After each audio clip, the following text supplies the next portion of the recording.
And welcome to One Hero a Day, where everyday courage lives on. Like and subscribe to hear a new story each night. There are places in this world where time moves more slowly, where the sun leans a little longer on the earth before setting, and where people speak more with gestures than with words. In the quiet Bolivian village of San Pedro del Valle, the days are wrapped in a rhythm of seasons. Planting and harvest, prayers and stories passed on by hand and by heart. Maria Flores lived here, a small woman with a strong back, worn hands, and a voice rarely raised above a murmur. She wasn't known for acts of bravery. She was known for boiling lentils to just the right softness, for tying sacks of grain without ever wasting a string. She lived alone in a clay house at the edge of the village, with an old dog and a sewing basket full of memories. But that week in March, the rain came, not in sprinkles or spurts, not in the way that coaxed plants from the earth. This was a different kind of rain, relentless, heavy, the kind that makes the trees seem to shrink and the sky lower itself, as though the world itself is weeping. The villagers had seen floods before. They were used to sandbags and wet shoes, to helping each other move chickens and blankets to higher ground. But this time, something felt different. The river, the Rio Tuichi, didn't just rise. It swallowed. At first, the concern was small. A few fields near the riverbank flooded, and the bridge, old, wooden, familiar, groaned under the weight of water. By the second day, half the village had lost power, and the footbridge became slick and dangerous. People crossed anyway. Some had livestock on the other side. Others had family. Everyone assumed it would hold just a little longer. Maria stood at her window and watched. The current looked darker than usual. The rain felt angrier. She turned back inside and placed a pot under a growing leak in her roof. The sound of water striking metal echoed softly, like a ticking clock she couldn't turn off. That afternoon, a cry went up from the square. A group of 6, a mother, 2 children, an elder man, a pregnant woman, and a teenage boy, had been on the far side of the river when the footbridge gave way. Not all at once, but in pieces, the boards splintering and vanishing under the current. There was no other way across. No boat, no backup bridge, and no time to build one. They were trapped. The river had risen more in 1 hour than it usually did in a day. No one could reach them. Cell reception was gone, and the nearest emergency crew was over 30 kilometers away by dirt road, now impassable. Maria stepped into the street, pulling her shawl tighter around her shoulders. The townspeople had gathered at the edge of the river, shouting instructions, trying to spot the stranded group through the mist and branches. No one had a plan, just fear. Some muttered prayers, others pointed to the heavens as if blaming them. She said nothing. Instead, she turned around, walked quietly back to her home, and knelt beside an old wooden chest by her bed. She opened it slowly, and inside, among coiled twine, worn linens, and a rusted tin of sewing needles, lay an old rope. It wasn't store-bought. She had twisted and braided it herself years ago with alpaca wool and salvaged fibers. It was rough, uneven, and deeply familiar. She took it in her hands and sat with it in her lap. The rain tapped on her window again. The air in the room was still, heavy with thought. When she stood, the decision had already taken shape inside her, quiet but immovable. She walked back toward the river, the rope coiled around her shoulder. People turned to look at her, puzzled.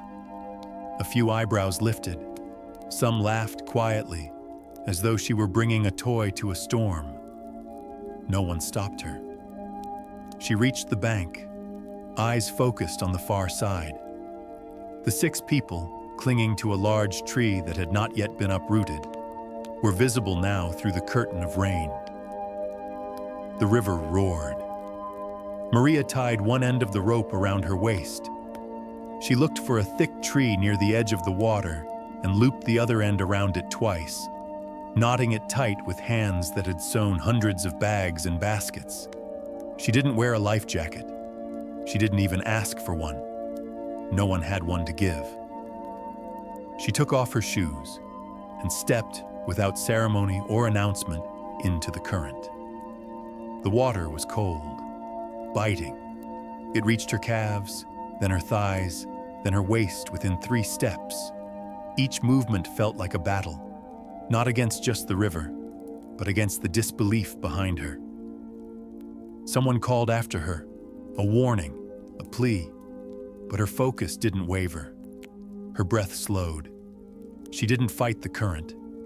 She leaned into it, one foot in front of the other, moving sideways, carefully, the rope tightening and easing with each wave.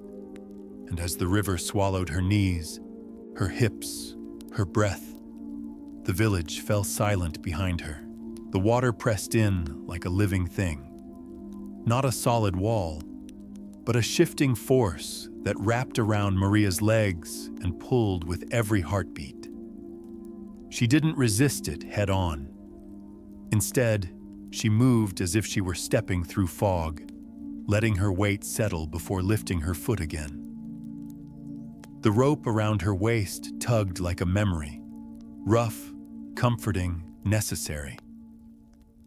She had learned this kind of patience years ago, not in a river, but on a steep mountainside, where a wrong step meant tumbling into nothing. Her father had taught her there, among the sparse brush and thorns. He never raised his voice. He showed her how to plant her foot wide, how to listen to the ground under her, how to let fear speak, but never shout. Now the river spoke like that, low and constant, a growl under her ribs. She tightened her grip on the line. Her fingers were already red from the friction. The rain was coming down harder now, as if it had noticed her. Behind her, the villagers hadn't moved. A few stood with arms crossed, unsure whether to intervene or trust what they saw.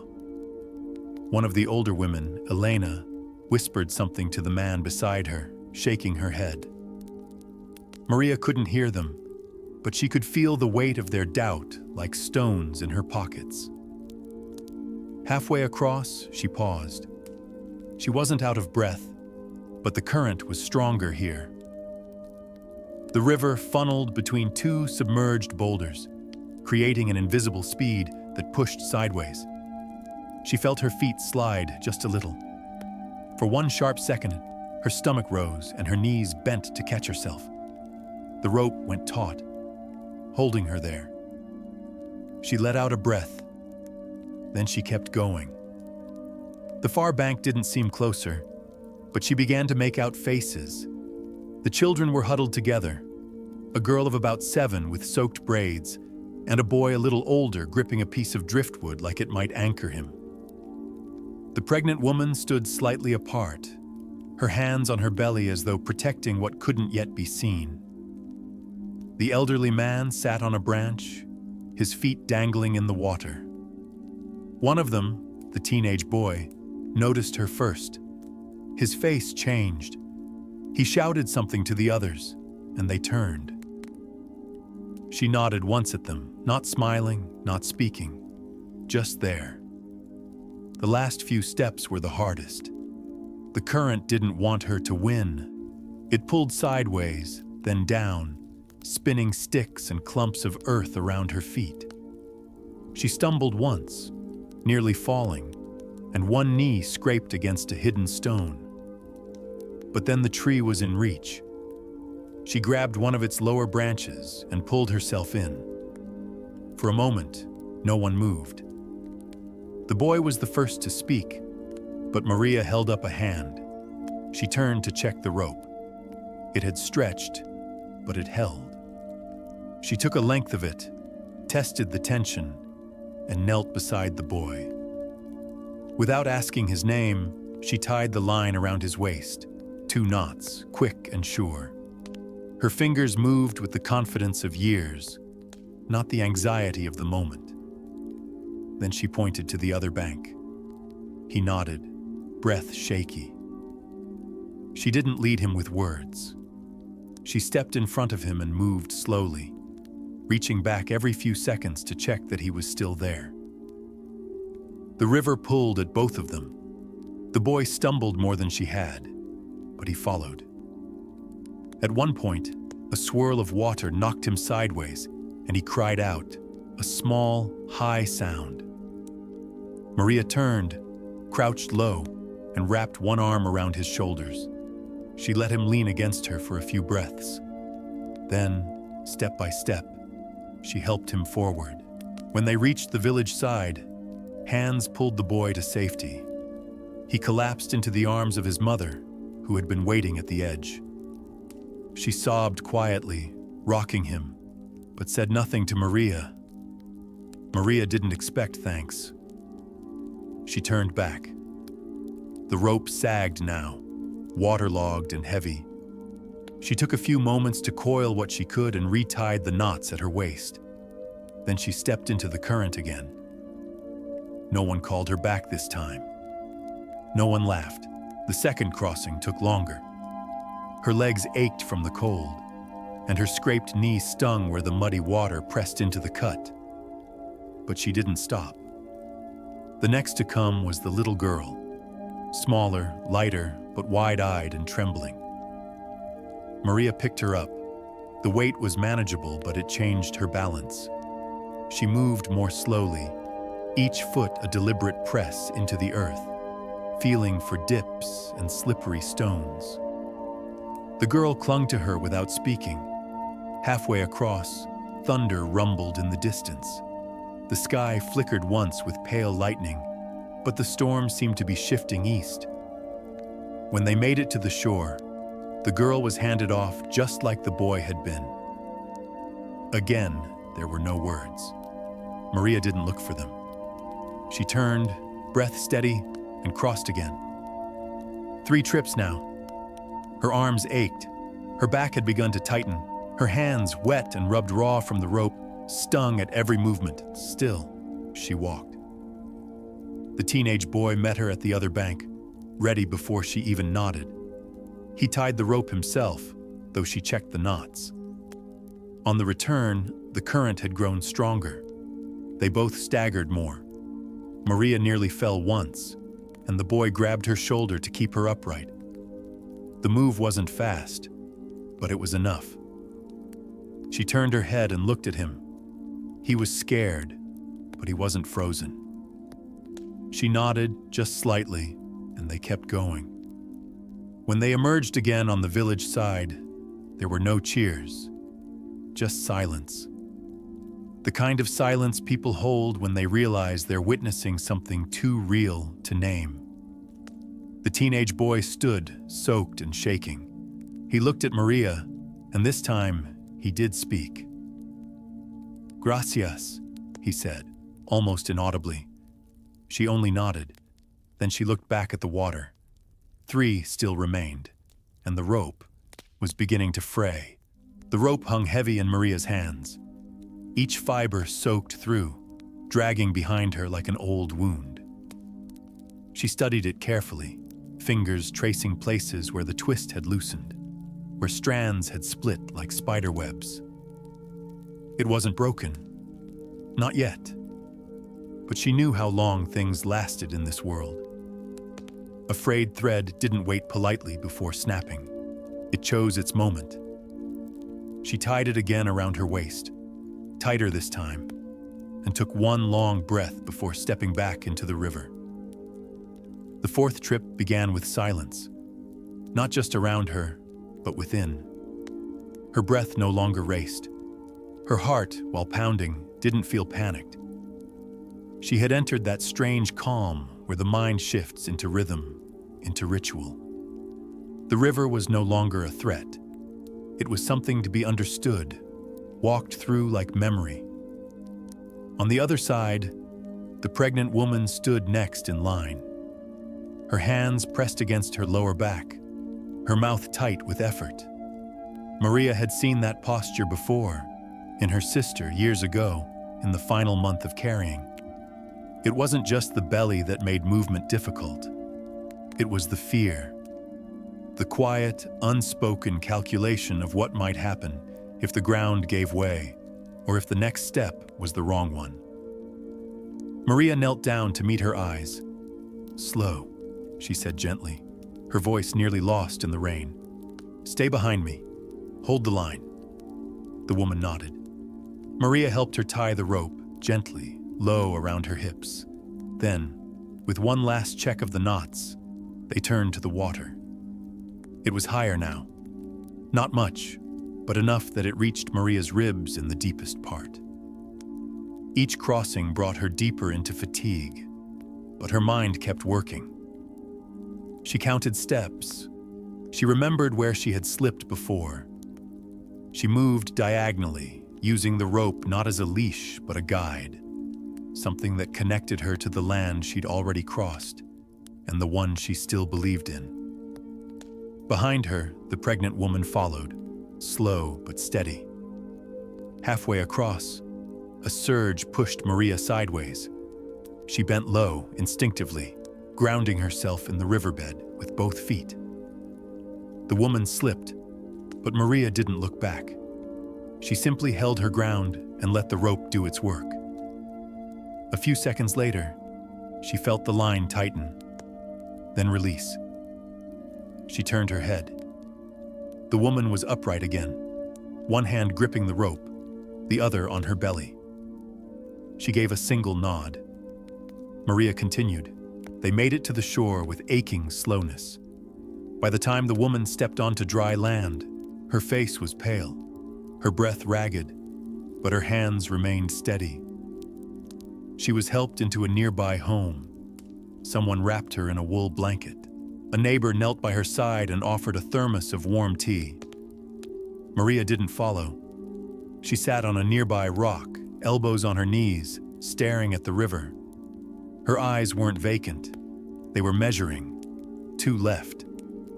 She let her hands rest, opened them, looked at her palms. Raw patches had begun to form. Blisters rubbed open, skin beginning to crack. The cold water helped dull the sting, but she knew what was waiting once the numbness wore off.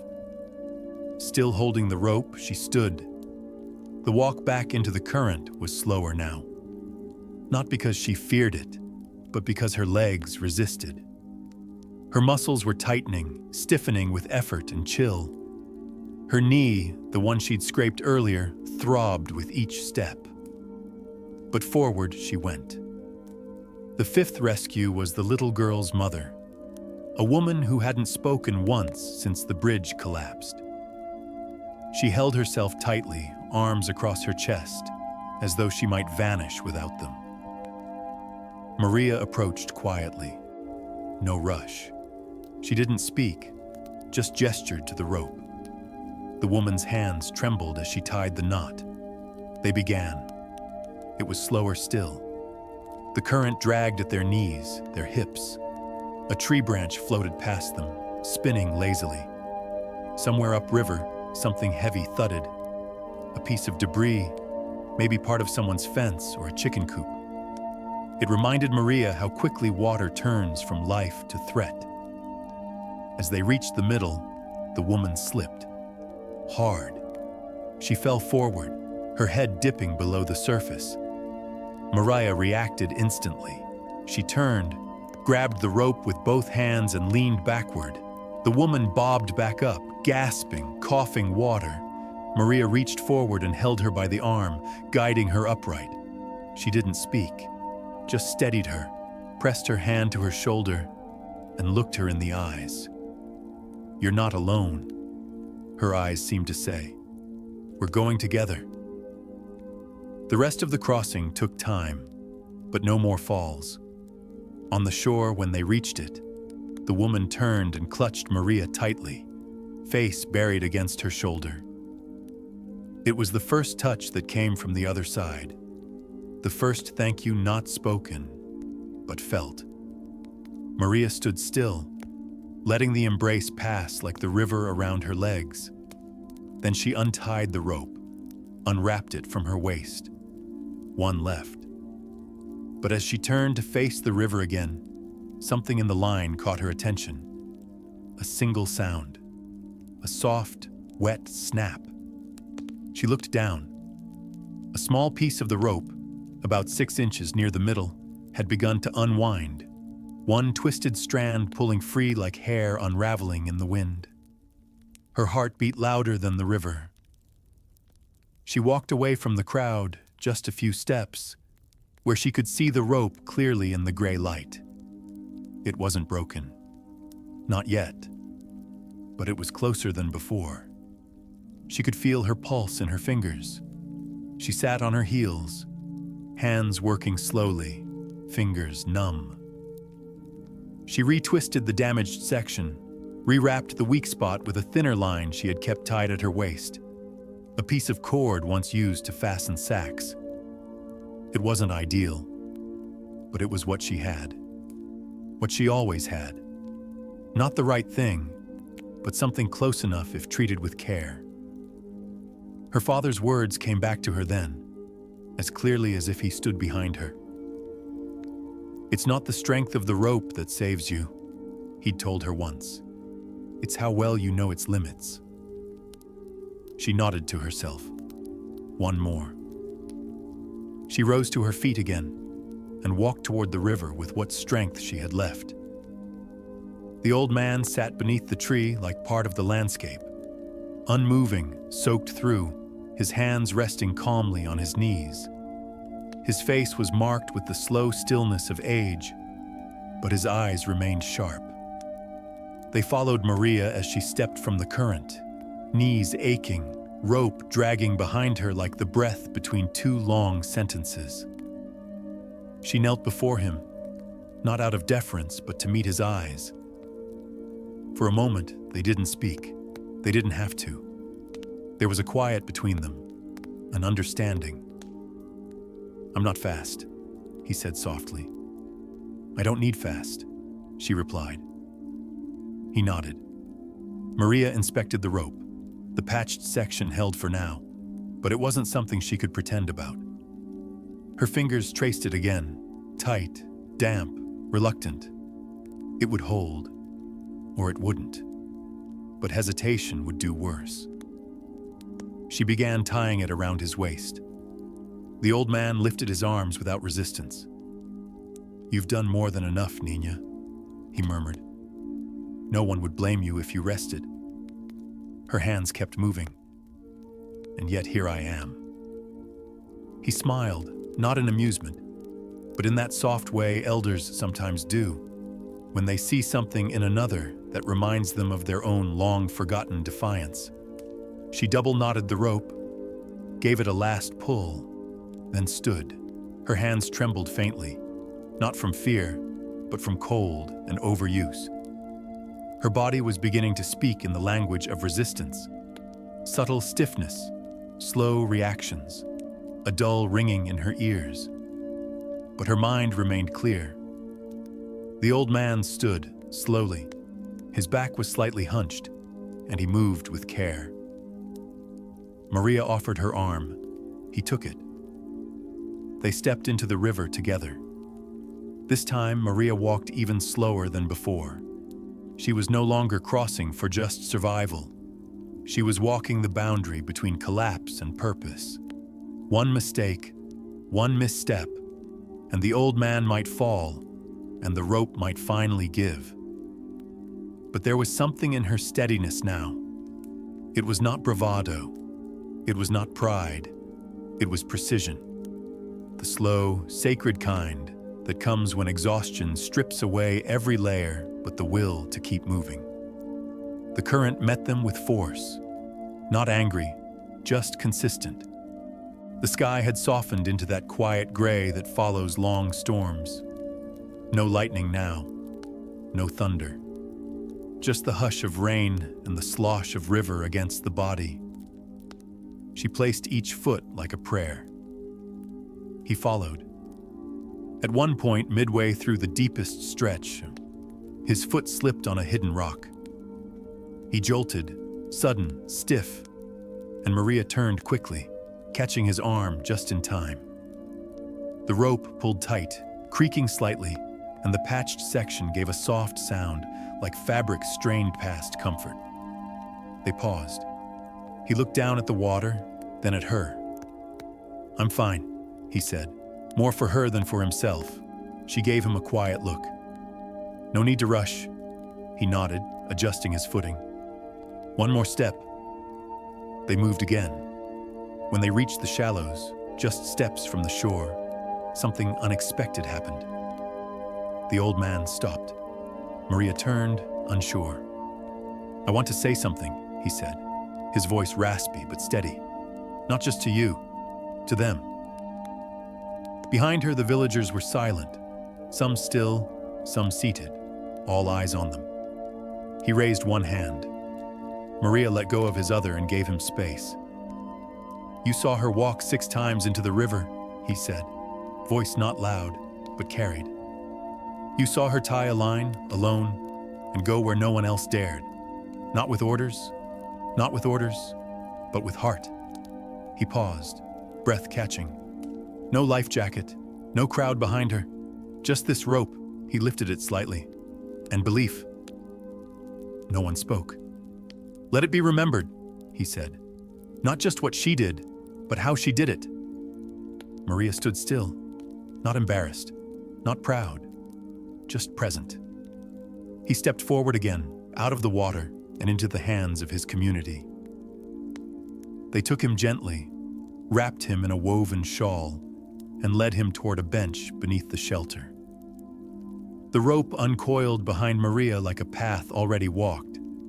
She let it drop. 6 people rescued.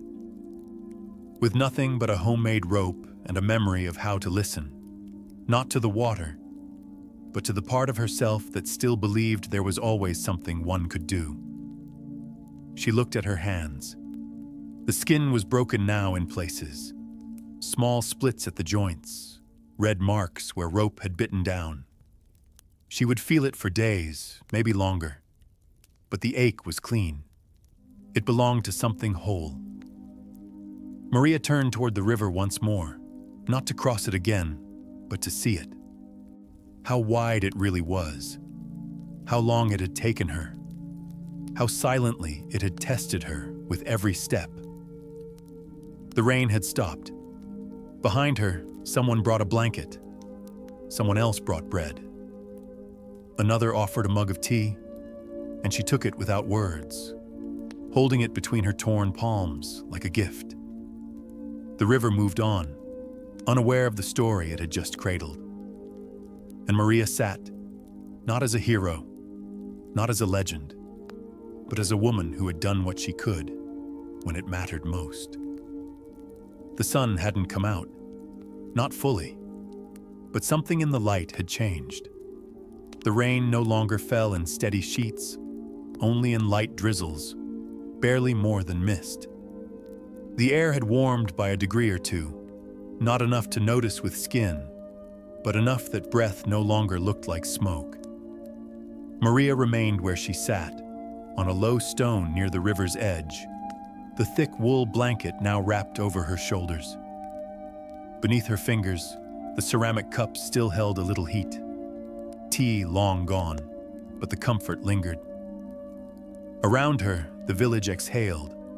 There were no cheers, no fanfare, just movement.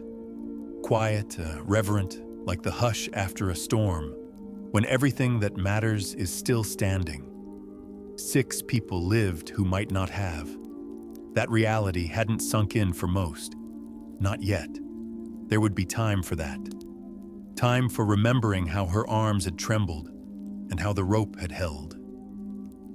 Time to say aloud the fear they hadn't admitted while watching from shore. But now was not that time. Now was for stillness. And Maria sat with it, not craving attention, not asking for anything. Her father would have understood this moment. He'd taught her that a river reveals a person, not all at once, but slowly, as it pushes, drags, pulls, until the core remains. She thought of him now, wondered if he would have smiled quietly at what she'd done, or if he would have told her she was a fool for risking her life without a proper line. She smiled at that thought. From somewhere behind her, the little girl, the first one Maria had carried across, appeared again. This time, walking. Clean, dressed in dry clothes a few sizes too big, her feet bare but sure. She carried something in her hands, a small basket woven from reeds with 2 pieces of fruit nestled inside. She approached Maria slowly, eyes wide but steady. Maria looked up and nodded gently. The girl placed the basket beside her and said nothing. Then she reached forward, small fingers brushing Maria's blistered hand, and pressed something into her palm. A single tiny river stone, smooth and round, warm from the child's pocket. Maria closed her fingers around it without a word. That was all. The girl turned and walked back to the others. But in that moment, something shifted. Maria stood, not quickly. The blanket fell from her shoulders and caught on her arm, but she didn't fix it. She walked toward the rope, still half coiled in the mud near the river's edge. It was ruined now, too frayed for another crossing, too damaged for more risk. But she didn't discard it. Instead, she picked it up slowly, gathering it in loops, her hands moving like they had hundreds of times before, tying and untying in the fields. Behind her, the villagers began to stir, not because she called them or because someone told them to, but because the weight of what had happened was beginning to take shape. Word spread quickly, even in small silences. Whispers of courage carried in glances, in gestures. One by one, they came forward. A man brought clean rags, another a small bottle of salve. An older woman held Maria's hands without asking, wiped the wounds with warm water, and applied the ointment as if tending to her own daughter. Still, Maria said nothing. Her silence wasn't from pride or humility. It was deeper, a kind of internal return to self, as if her soul were still catching up to the moment. A young boy sat at her feet and asked how the river had felt. She thought about it, really thought, then finally spoke. "Alive," she said. "The river was alive." The boy blinked. "Like a person?" "Like something that listens," she answered, "and something that asks." That answer hung in the air. Even the elders nodded faintly. They'd known the river long enough to understand what she meant. The river gave. The river took. The river tested not just the body, but the will. In the coming days, that rope would become more than a tool. It would become symbol. But in that moment, it was just a weight in Maria's hands. She set it down near the fire pit, not to dry it, but to let it rest. Then she turned to the village and asked the only question she'd been carrying since she sat down. "Is everyone safe?" A chorus of quiet voices answered, "Yes." Her breath released then, not loudly, but like something deep in her chest had been waiting for permission. And that was when the moment changed again. Someone brought her a bowl of warm food. Another, a fresh blanket. One by one, people took turns sitting beside her, telling her things that had nothing to do with the flood. A story about a lost goat, a memory of her father, a joke from the last festival. Life returned, slowly, gently. Not because the danger had passed, but because something sacred had been restored. Faith, not in miracles, but in one another. Faith that when things fall apart, someone, maybe not the strongest or loudest or best prepared, will still step forward, will still tie the rope, We'll still go in and return, not unchanged, but whole. Maria stood again. This time it wasn't to cross the river. It was to walk to her home, quietly, step by step, with the small stone still in her hand. The river always leaves something behind. Silt in the folds of a blanket, the faint metallic scent of water clinging to wood, and stories, soft-spoken at first, passed from one mouth to the next, like a secret being gently confirmed. That night the village didn't sleep early, not from fear anymore, but from the need to be near one another. Lamps were lit, small fires flickered in corners, children leaned into their mothers. Old men brought out chairs that hadn't been sat in for months. Maria didn't speak much. She sat on her porch, her feet in a shallow basin soaking in silence. Her hands rested in her lap, the skin raw and tinged with ointment, the faint purple edge of bruises beginning to show around her wrists. But she didn't flinch. She watched the night as if it were unfolding just for her. Across the way, one of the boys she'd pulled out earlier stood beside his father. He kept glancing toward her, awkward and unsure, like he wanted to say something but didn't yet know how. Eventually, he walked over, carrying a tin cup filled with warm rice milk. He didn't hand it to her right away, just stood there. She looked up. He lowered his head. "I thought we were going to die." Maria nodded once, not dismissively, just truthfully. "I didn't know you could do that," he said, barely above a whisper. "Neither did I," she replied. He handed her the cup. She took it with both hands.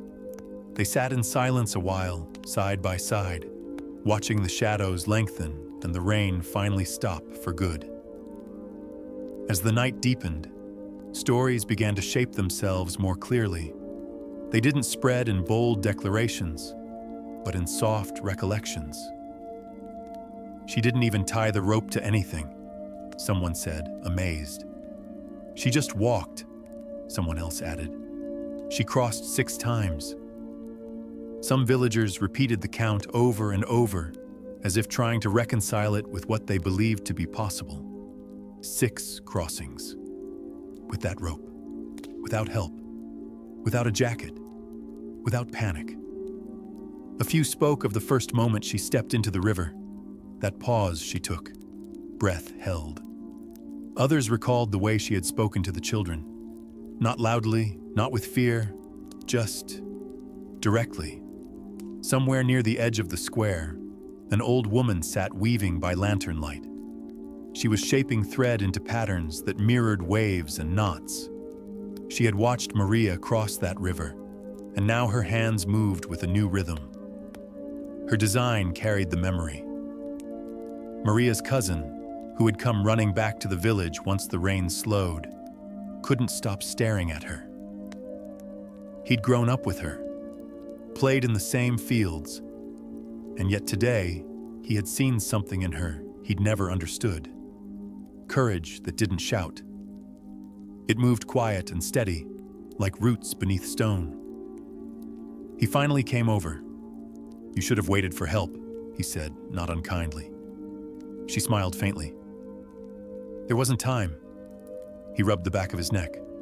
"But the current, it was stronger than I've ever seen it." "I know." He paused, then sat beside her. "What were you thinking?" Maria thought about it, truly. Then answered that no one else was going, and that someone had to. He was quiet for a long time after that.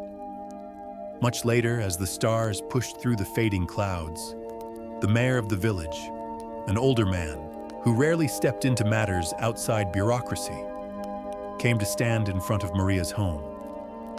He didn't knock or call her name. He simply removed his hat and stood in silence, as if offering something he couldn't put into words. She saw him and nodded. He spoke low. "You've given us more than we can repay." She didn't answer right away. Then, "They're alive. That's enough." He nodded, voice catching. "Yes, it is." And then he said something unexpected. "We'll keep the rope." Maria looked up. "It'll hang in the town hall," he continued. "Not because it's perfect, but because it held." There was something about that, something so simple and so right. The rope hadn't been store-bought or certified or pristine, but it had held. Through current, through fear, through 6 crossings. "It's yours," she said quietly. "No," he replied. "It's ours now." That night, long after even the fires dimmed, the river slept quietly. Maria did too. Not because she wasn't in pain, but because she had nothing left to question. When dawn came, it would come slowly. With it would arrive the harder work of rebuilding. Damaged homes, broken footpaths, lost tools. But something essential had been saved. Not just the people, but the belief that when everything falls apart, someone may still step forward with nothing more than what they have in their hands, and a choice. And sometimes, that is more than enough. Dawn began with a hush. No roosters, no chatter from neighbors, not even the distant bark of dogs. Just the low breath of the wind and the soft dripping of water as it slid from rooftops and leaves, reluctant to let go. Maria woke early, not from restlessness, but from habit. Her body moved slowly now, each motion a quiet reckoning with the work of the day before. She rolled her shoulders, felt the bruises bloom a little deeper. Her palms, stiff with scabbed blisters, protested when she wrapped them again in strips of cloth. Outside, the village had changed. Not visibly, perhaps. The same broken fence lines, the same puddles swallowing the road. But something unspoken had settled. A kind of collective quiet that happens after something profound. No one called her name. No one crowded her. But they watched. They offered things in small ways, a folded cloth on the porch, a bowl of warm potatoes left near her door. Someone had even repaired the tear in her front step, a small thing done silently. She stepped outside and let the morning wrap around her. Then she walked, slowly, toward the river. Not to cross it, not this time, but to see it. It had receded, just enough to reveal the banks again, littered with branches, tangled grasses, a few broken sandals, and the low hum of silt beginning to dry. The current was calmer now, not angry, just purposeful, as if the river too was trying to remember how to be gentle again. At the edge, she found her rope. Someone had brought it there and coiled it neatly. A new tag had been tied to one end, a scrap of cloth with the words painted in uneven strokes. La soga que volvió. The rope that returned. Maria stared at it a long time. Not with sentimentality, but with recognition. Like meeting a part of herself again. She sat beside it. A few children wandered over, hovering near but not speaking. One crouched beside her and poked at the mud. "Is it true you didn't wear anything to float?" he asked after a moment. "No," she replied. "I didn't have anything." He nodded as if confirming a rumor. "Were you scared?" She thought about that. "Yes," she said, "but not all at once." He blinked. "What do you mean?" "It came in pieces," she said. "One moment I wasn't, then I was, then I wasn't again." He seemed to think that over for a long time. Then, "But you still went." She nodded. Later that morning, a gathering began to form. Not planned, not organized, just people slowly showing up near the river, standing in the soft light, talking in low voices. The kind of gathering that happens when something is felt rather than scheduled. Someone had brought the remaining stretch of the rope. Someone else had found the shoe Maria lost on the second crossing. A group of teenagers began to clear the debris from the bank, not because they were told, but because it felt like the right thing to do. The village was becoming itself again. Maria sat through it all, watching, listening.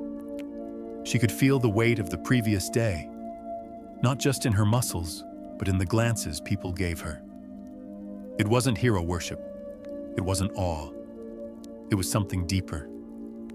Respect born from shared vulnerability. They had all stood on that riverbank, powerless, and they had all watched her choose otherwise. Her cousin approached again, holding a wooden frame in his hands. Inside it, the same cloth scrap from the rope, now pressed flat behind glass. "For the wall," he said, "in the center of town." She didn't say no. By mid-morning, a few reporters arrived, distant relatives who had heard what happened, or small-town journalists from neighboring areas. They carried notepads and recorders, wide eyes and questions ready. Maria answered a few. "No, I didn't train for this. No, I wasn't sure it would work. Yes, the rope was homemade. Yes, I crossed alone." She didn't elaborate, and when they asked if she saw herself as a hero, she simply said, "I saw people who needed help." That was all. The interviews didn't last long. The story was in the village already, alive and breathing in the way people looked at one another now. It didn't need embellishment. It didn't need headlines. That evening, a small gathering took place near the community shelter. Someone sang. Someone else told stories of other floods. The old ones, before most of them had even been born. Maria sat at the edge, hands resting gently on her knees. She felt different, though she couldn't explain how. Not stronger, not larger, but like something had been uncovered. A quiet certainty that wasn't about what she'd done, but about what she'd become willing to do. When the song ended, there was silence.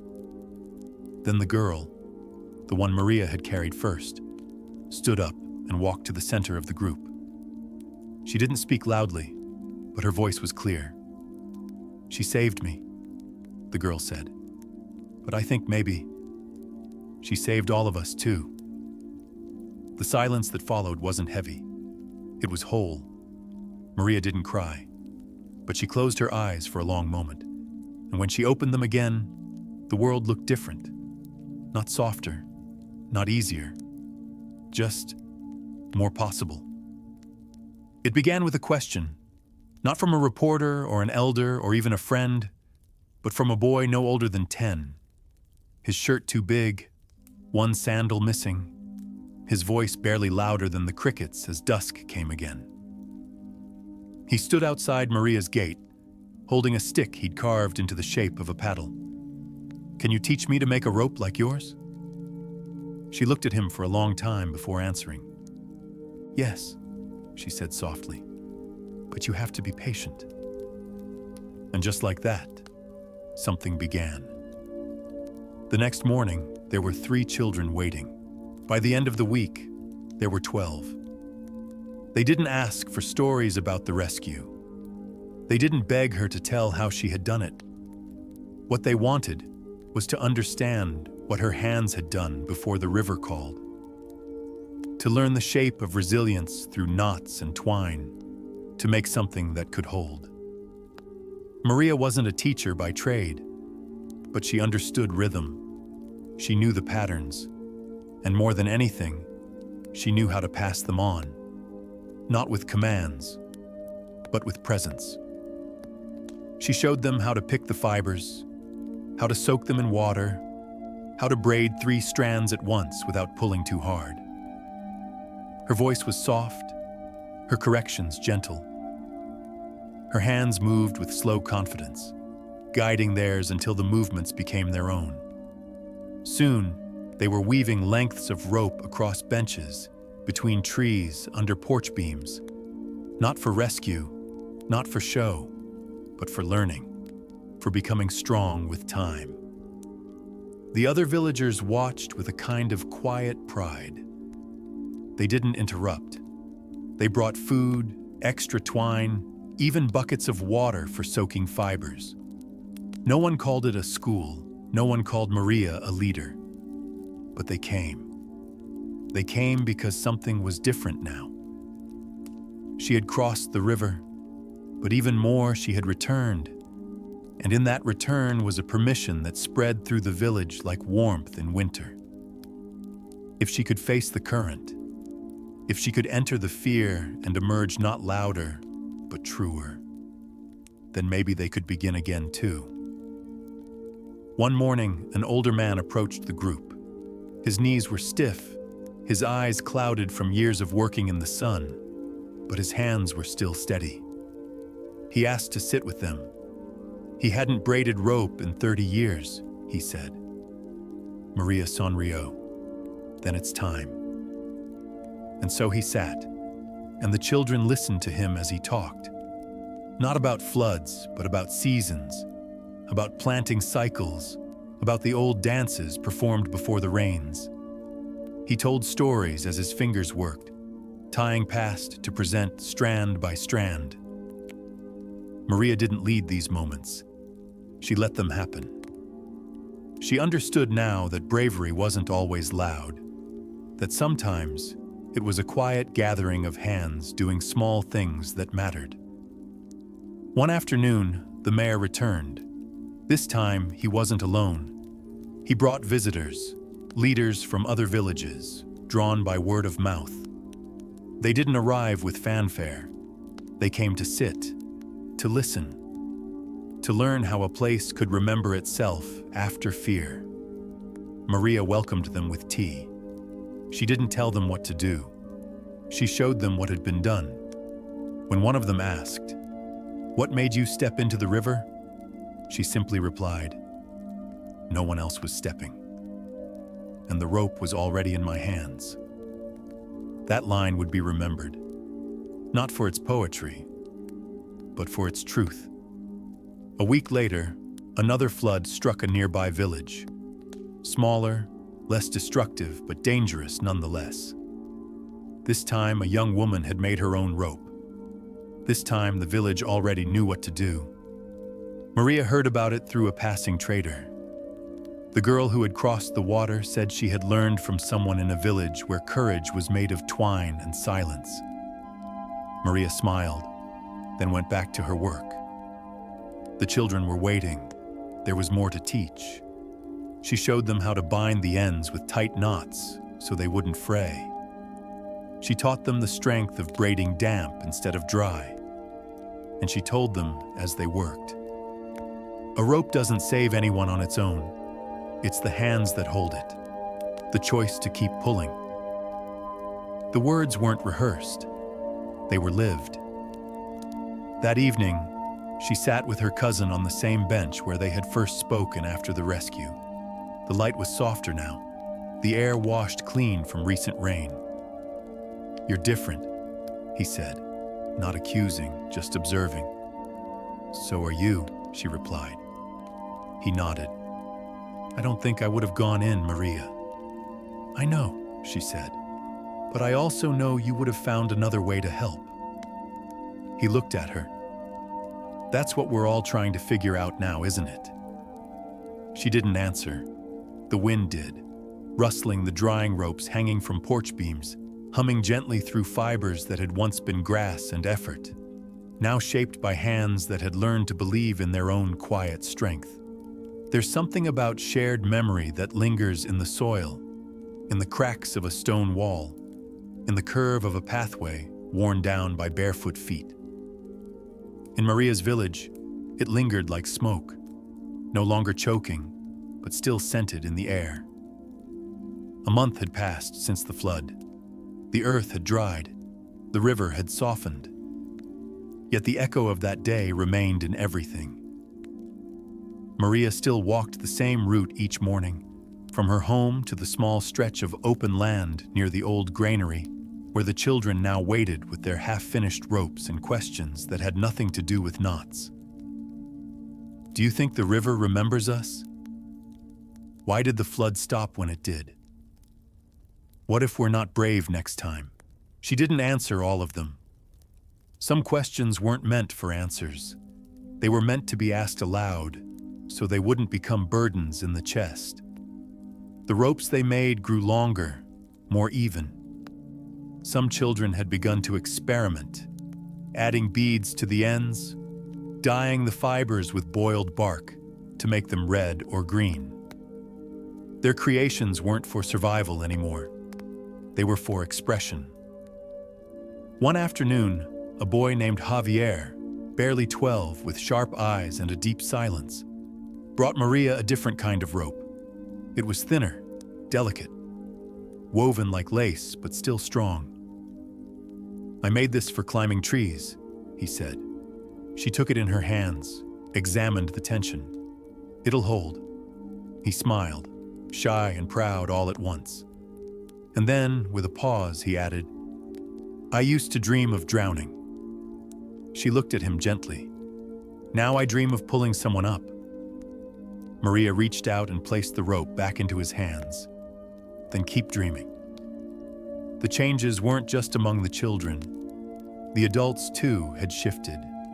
A mother who had once frozen on the riverbank now practiced crossing the shallow creek daily, rope in hand.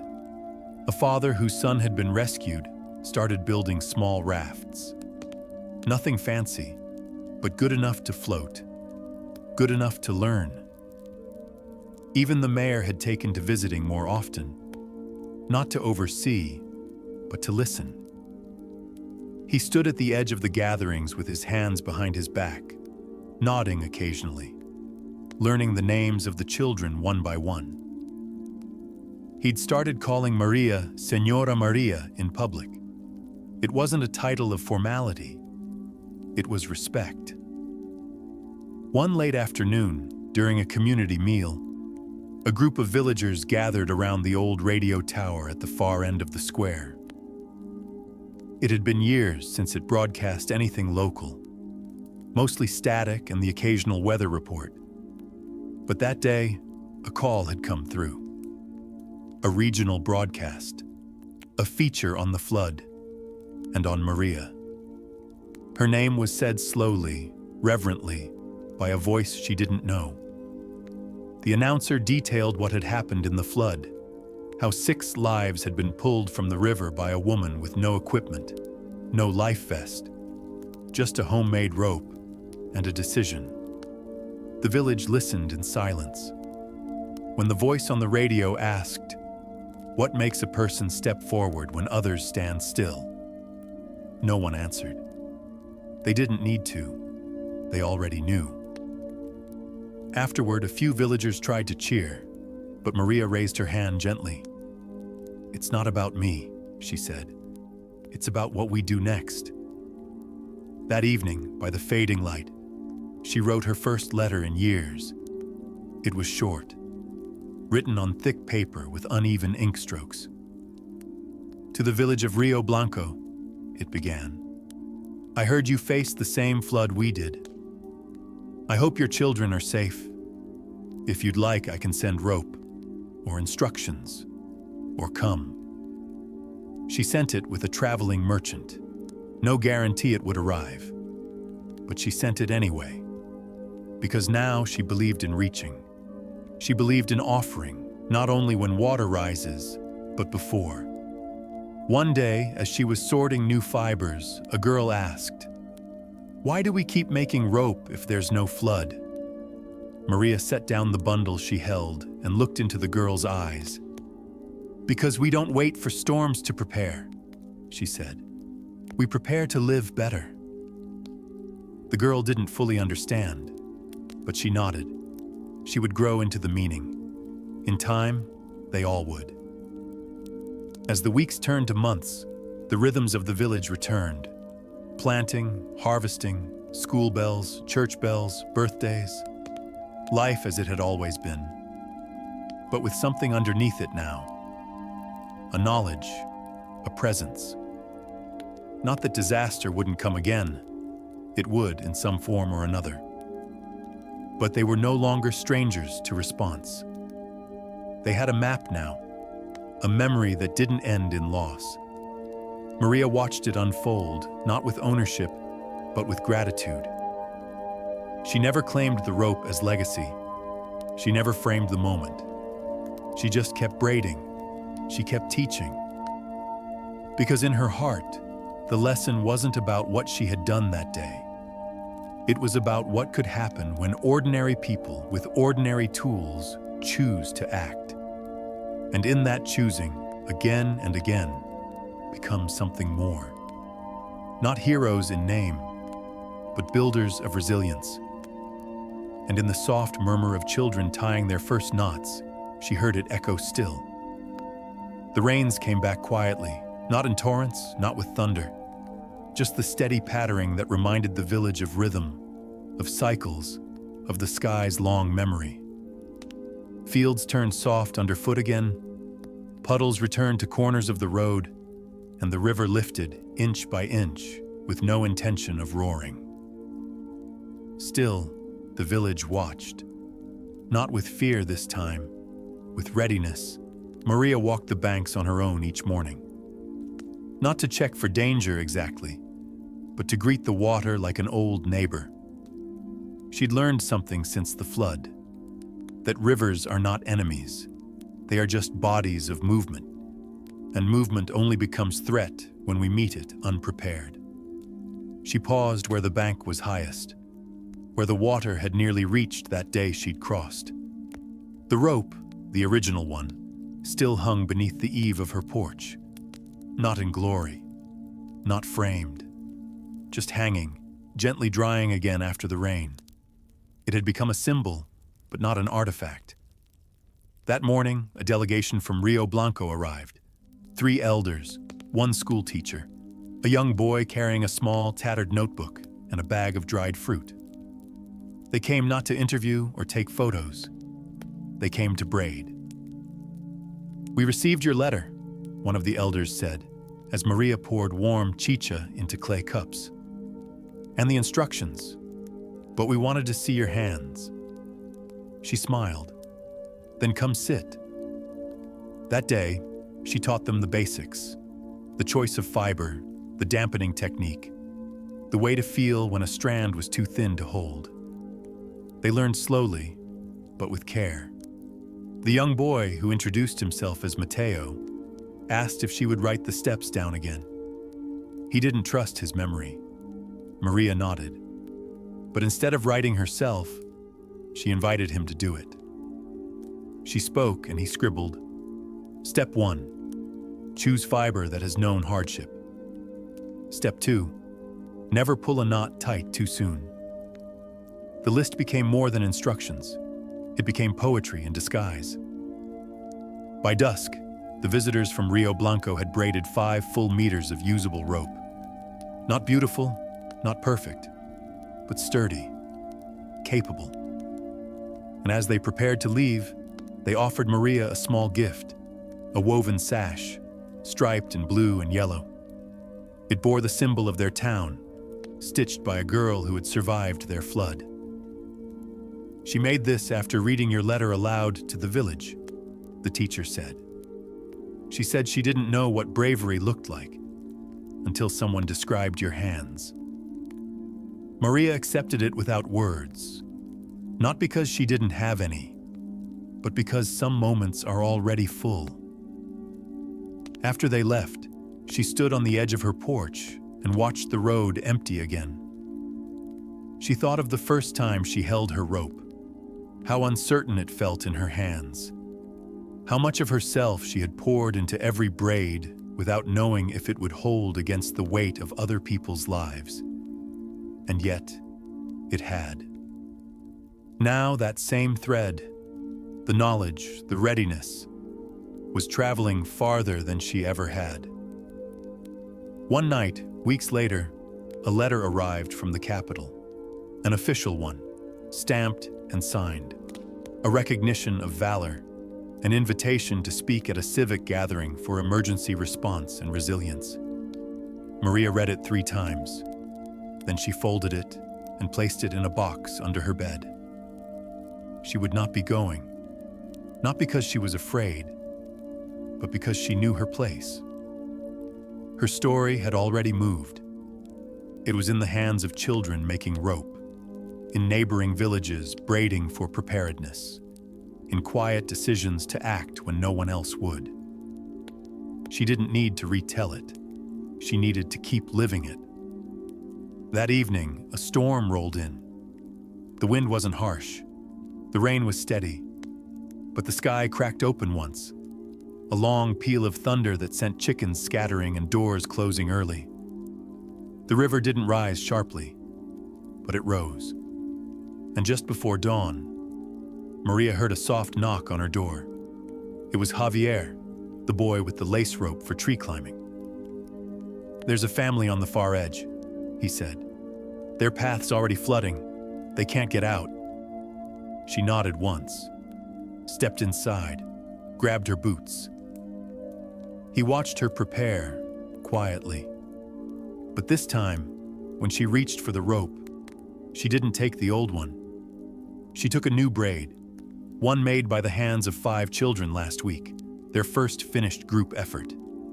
She held it, tested the knots, then coiled it over her shoulder. "You coming?" she asked. Javier blinked, then straightened. "Yes," he said. "I'll hold the end." And so they left. No panic, no crowd.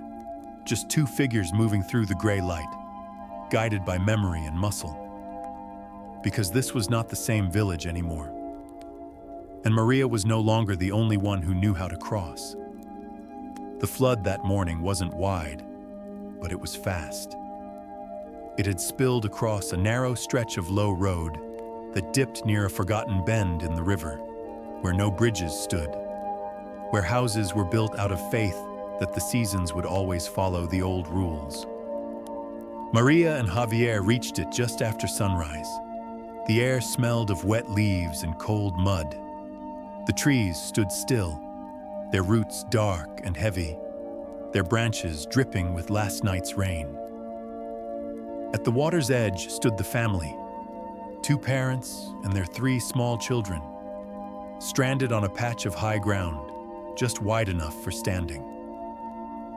The water, though not deep, ran hard between them and safety. The mother held the youngest child tight against her chest. The father was barefoot, standing protectively, as if trying to calculate the current with his body. He saw Maria and shouted something she couldn't hear. She raised one hand and nodded. Then, without hesitation, she tied the rope to a nearby trunk and handed the other end to Javier. "You sure?" she asked him quietly. He nodded once. "I remember what you said. Don't pull tight too soon." She smiled. "Good." The water was thigh-deep. Not high, but urgent, pulling with the force of 1,000 silent conversations between gravity and rain. Maria stepped in sideways, knees bent, rope held in one hand, the other free to feel. She moved slowly, not fighting the current, learning it. Each step was a negotiation. She reached the family within minutes. The mother was shaking. The children were silent, wide-eyed. Maria se agachó, su mano en el brazo del padre. "We go together," she said. "I'll hold one child. You hold another. The eldest walks between us." He hesitated, then nodded. Back across the current, Javier had looped the rope once around his waist, just like she taught him. His hands were tight on the end, his eyes locked on Maria. The crossing was deliberate. 3 steps, pause. 2 more, pause. The father slipped once, but Maria's hand steadied him. Javier held the rope firm. By the time they reached the other side, the sun was beginning to push through the clouds, thin and golden. The children clung to their parents. The mother wept softly, not from fear, but from the return of breath. Maria didn't say much. She just handed the rope to the father and helped him tie the loose end to a nearby post, so others could cross if needed. Then she turned to Javier. "You did well," she said. He looked surprised. "But I didn't go in." "No," she said, "but you didn't let go." He stood straighter after that. They walked the family up toward the center of the village where neighbors were already gathering. Someone had seen the rescue from a distance. Others had heard. A line of familiar faces met them. Some silent, some embracing the wet children, some pressing hot food into the parents' hands. The rope was left tied, a new line across a vulnerable road, a sign that help had walked here and stayed. Later that afternoon, the mayor arrived again. This time he brought someone from the regional government, a man in polished shoes and a well-worn notebook. He asked questions, took notes, walked the flooded bend, shaking his head. "We should build something permanent here," he said. "A small bridge, something simple." Maria didn't argue, but she added gently, "And teach the children rope work, so they know how to act before waiting for help." He looked at her, eyes softening. "Yes," he said, "both things." That evening, a small celebration was held. Not loud, not planned. Neighbors brought soup and warm bread. Someone played a wooden flute near the old granary. The rescued family sat together, eyes still wide but full of something else now. Wonder, perhaps. Or gratitude too deep for language. Maria sat quietly near the fire. Javier sat beside her, his clothes still damp at the hems. "I was scared," he admitted, staring at the flames. "So was I," she replied. "You didn't look scared." "I've just learned how to keep walking anyway." He nodded, absorbing it. And then, after a moment of silence, he asked, "Will you teach more of us?" She turned toward him. "I'm not stopping." The wind moved through the trees then, lifting smoke, curling it skyward. A few younger children ran past, laughing, weaving between benches and firelight. One carried a rope like a lasso, trailing it behind like a tail in motion. It was theirs now, the knowledge, the instinct.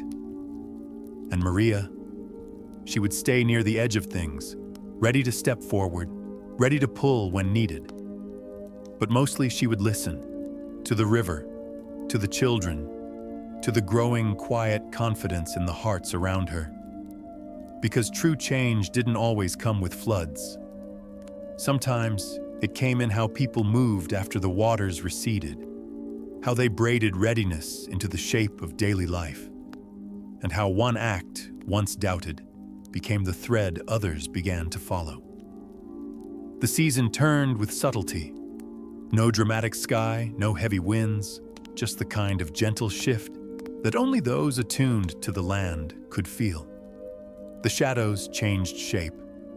The air, though warm, carried a hush that spoke of approaching dryness. In the village, people began to ready the soil for planting again. But something else, less visible, had begun to grow. Stories. Maria had always been suspicious of stories about herself. She knew how words could wander, how people could embellish or forget the struggle inside a moment. But she listened anyway, because the stories weren't really about her anymore. They were becoming something else. A child in the next town over claimed his aunt had seen Maria lift a cow during the flood. Another boy swore she could see danger before it arrived. At first, Maria laughed, quietly. Then she realized these tales weren't meant to be accurate. They were meant to make someone feel less small. The rope had become a symbol. It wasn't just a tool now. It was a line between fear and courage, a thing that said, someone will come, someone knows how. And Maria, she was fine with that. But what moved her more were the practical changes. Two girls had started their own knot club, holding sessions twice a week under the large fig tree near the chapel. They made booklets, tested different braiding methods, took turns blindfolding each other to tie knots by feel alone. A boy who had once frozen during a rainstorm now walked the banks after every rainfall, checking for erosion. He carried a walking stick and a roll of twine, marking places where paths were thinning, where mud had grown loose. Parents began to ask for rope-making lessons. Not many, but enough. They came in the evenings after work, sitting on upturned crates and borrowed chairs outside Maria's home. They were awkward with their hands at first. Laborers used to tools, not twine. But they were eager. One woman, Isabella, who had nearly lost her son in the flood, asked Maria to show her the right kind of knot for saving someone. Maria didn't hesitate. "There's no perfect knot," she said. "Only the one you trust when you're holding it." So they practiced, over and over. And when Isabella finally tied a clean, even loop, she stared at it for a long time, quietly amazed that her hands could shape something strong. "This," she whispered, "feels like I'm undoing something inside." Maria didn't speak, just nodded, because that's what it was. Undoing fear, rebraiding belief. The village school, once a place where lessons were mostly read aloud from thin textbooks, now included a new hour each week. Practical preparation. Maria had been invited to teach the first one. She stood before 20 restless children, most of whom knew her well, and yet, sitting in rows, they looked at her like she had never existed beyond the flood. She began by holding up a single strand of maguey fiber. "This on its own won't hold much," she said. Then she added another, still fragile, then another and another. She began to braid as she spoke. "With each strand, we're not just getting stronger. We're becoming more willing to carry weight together." The room quieted. By the end of the hour, the children weren't just listening. They were learning the rhythm of the braid, the feel of their own capability. One small girl, no taller than the desk she sat behind, raised her hand and asked, "Can you braid a town?" Maria sonrió. "You already are." Outside, the river ran quieter than it had in months. The current was modest now, curling softly around the roots of old trees. Birds returned in greater number, singing between the stretches of stillness. But Maria never let her guard soften entirely. Every week she checked the rope crossings, reinforced knots that had loosened, retired sections that had frayed. She didn't wait for orders. She moved with the quiet rhythm of someone who understood that prevention was a form of love. One afternoon, as she resecured a sagging rope bridge, a stranger appeared on the ridge above. A young woman, slim, sun-darkened, with a rolled-up mat on her back and a determined look in her eyes. She walked down carefully, stopping a few feet from Maria. "You're Maria," she said. Maria stood, brushing dust from her hands. "I am. I'm from the Highlands. I heard what you did. I want to learn." Maria motioned to the rope in her hands. "Then start here." The young woman dropped her pack without hesitation and stepped forward. They worked side by side as dusk settled around them. No titles, no introductions. Just one pair of hands learning from another. That night, under the slow hum of stars, Maria sat outside her home. The sash from Rio Blanco lay across her knees. The original rope still hung under her eave, weathered, faded, but whole. She thought about how easily stories could drift, how fragile memory was. But then she looked at her hands, still strong, still steady. And she knew. Stories weren't the only thing that lasted. Sometimes It was the things people learned to do with their own hands. The strength passed silently between generations. The knowledge nodded into ordinary moments, like sitting together in the dark, braiding something that might one day save a life. The mountain roads to the village were dry again, dust rising in soft spirals behind carts and barefoot boys running errands. Life resumed its rhythm, but now it pulsed with a deeper current beneath the surface. One of readiness, one of remembrance. Maria noticed it most in the quiet moments. The way people looked at the sky before deciding to wash their clothes.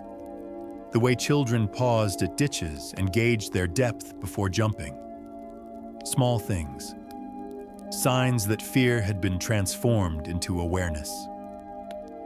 One morning, an unexpected visitor arrived. A wiry man in his late 40s, riding a donkey with a patched saddlebag. His face was wind-chapped, his clothes dust-colored, but his voice was steady. "I heard about the rope woman," he said. Maria didn't reply immediately, just kept cutting maguey fibers beneath the shade of her home. "I'm Nicholas," the man continued, "from Quimsa Cruz. Our rivers run hard during the thaw.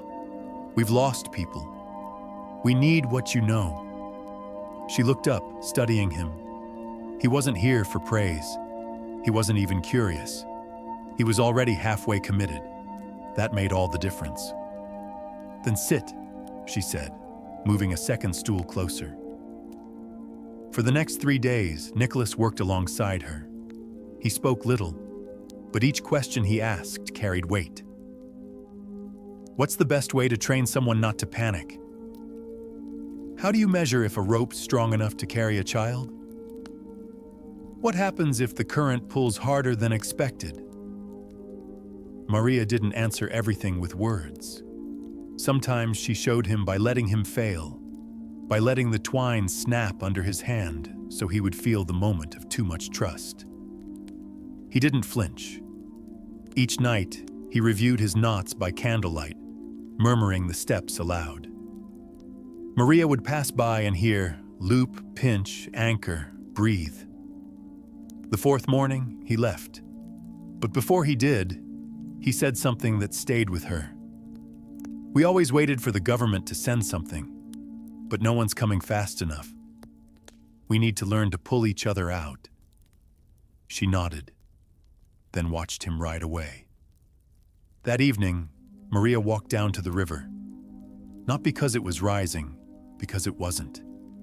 It was still, almost meditative, reflecting the gold of the setting sun in wide, slow ripples. There, on a flat stone, she sat and began braiding a new rope. A longer one. Not because she needed it, but because someone somewhere would. A passing dog lay beside her, resting its head on its paws. Birds danced along the edge of the bank. She thought of Nicholas, of the young woman from the highlands, of the children tying knots in laughter and half-remembered instruction. The knowledge was moving, and she, Maria, was becoming less of the story and more of the thread. Somewhere upstream, a boy was practicing how to hold tension without breaking it. Somewhere downstream, a teacher was reading aloud from a list that began, "Step 1, choose fiber that has known hardship." And in the village, life continued. It was not dramatic, not ceremonial. It was the quiet kind of life that knows how to hold sorrow and hope in the same breath. One afternoon, Javier approached her with a new idea. "I want to make a map," he said, "of the village and the flood zones, and where we've tied the ropes." Maria looked up from her work. "That's a good idea. We can paint it on the school wall, so everyone knows." He paused. "Can you help me remember which paths flood first?" She walked with him that evening. Together they traced the lowlands, the hidden dips, the deceptive calm areas where water gathered fastest. She pointed to the scars on trees where past water lines had left mud and leaf. He made careful notes in a small notebook. Later, at the schoolhouse, they sketched it together in chalk, each knot site marked with a small X, each crossing path labeled with dates and depth records. The teacher came by and offered brushes and paint. And by the end of the week, a permanent map stood on the school's south wall. Not to frighten, to remember, to ready. At the bottom, in Javier's careful lettering, were 6 words. Learn the river. Braid your way across. A month later, the first rain of the new cycle came. Gentle, sincere. It tapped against rooftops and ran in soft rivulets down the paths. Children placed their hands under the gutters. The river stirred, but did not rise. Still, Maria checked the crossings, not out of fear, out of habit. She found one knot loosening, too many hands, too much sun. She retied it slowly, humming as she worked, and as she stood, brushing mud from her knees, a small voice behind her said, "Can I help?" It was a girl, no older than 7, her braid damp from the rain, her dress too long. Maria handed her the rope. "Choke start like this," she said. And the girl's fingers began to learn. By the time the second season's rains arrived, the village was no longer waiting. They were moving. Preparations no longer felt like rehearsals for disaster. They had become part of life, part of rhythm. Sandbags lined the most vulnerable bends. Warning signs, hand-painted and nailed into trees, marked rising paths. Ropes weren't hidden anymore. They were coiled neatly on hooks near doorways, near bridges, at the edges of farmlands. And when the rain came, it came hard.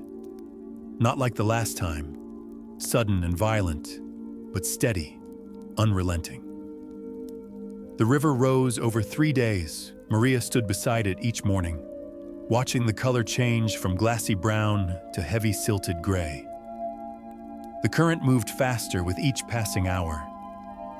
On the 3rd night, the mayor returned, soaked through, boots caked with clay.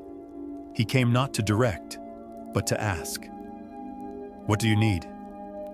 Maria looked at the hill where the school stood, where a lantern glowed late into the night. Children were gathered inside, dry, safe. "We need the same thing as before," she said quietly. "Only this time, more hands." So he gathered them. Not just men, not just the strong, everyone. They met beneath the chapel's eave, rain pounding the roof, wind curling around ankles. Maria stood with her braids soaked, her hands roughened by rope and cold water. She spoke quietly. "We don't stop the flood. We move with it. If we stay light on our feet, if we hold the rope steady, if we check on one another, no one falls." And with that, they dispersed into the night. The first rescue wasn't dramatic. A grandmother had slipped crossing the field toward her animals. The mud held her fast. But 3 teenagers reached her before the current could. They used what Maria had taught them. Anchor from 2 points. Use your voices to keep calm. Don't pull against the stuck limb. Dig under it. She was carried back to her porch, her feet muddy but whole. Later, her voice trembled when she whispered, "I never thought I'd be saved by children." The rescues kept coming, though none so desperate as before. This time, there was foresight. When water began pooling near the carpenter's shop, the apprentices carried all the lumber to higher ground without being told. When the chicken coops began to flood, 6 boys created a makeshift raft from planks and barrels, guiding it across to collect animals. Maria watched it all, and for once, she didn't have to lead every moment. She became the quiet overseer, the one they glanced toward when uncertain, but rarely had to ask, because they already knew. Even the smallest ones had learned something vital. Courage wasn't just the loud act in the crisis. It was the slow preparation before it. On the fifth day, the water reached its peak, and for a brief moment, the rope bridge Maria had built during the first flood went under. She stood by its anchor point, staring at the swollen current. Beside her, Javier held the second rope, the one they had set up in parallel months ago. They had prepared for this. Two boys waded forward, using the newer line to guide a mother and her infant across. Their legs trembled, their arms ached, but they kept moving.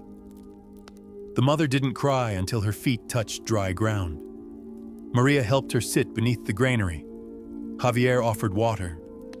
She looked at the infant, then at the sky.